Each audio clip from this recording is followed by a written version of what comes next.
Hi అండి, అందరికీ good morning. నేనైతే చకచక తొందరగా పని చేసుకుంటా ఉన్నాను. ఎందుకంటే తోటలోకి వెళ్ళాలని. ఎండ పడిపోయింది, 5:45 అయింది టైము. కల్లాపు జల్లేసుకొని కర్రీ వేసి అంట్లు తోమేసేసి తర్వాత కసులు వేసుకొని వంట చేసుకొని తోటలోకి వెళ్ళి తోటలో పని ఉంది. ఏందోనండి ఈ ఆడవాళ్ళ జీవితం అర్థమే కాదు. పుట్టిన మొదలుకొని వంటకాడ అంటకాడ పనే తప్ప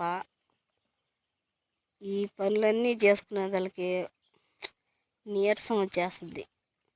కనీసం మనల్ని కష్టపడి చేస్తున్నారు అని కూడా అనరండి వీళ్ళు.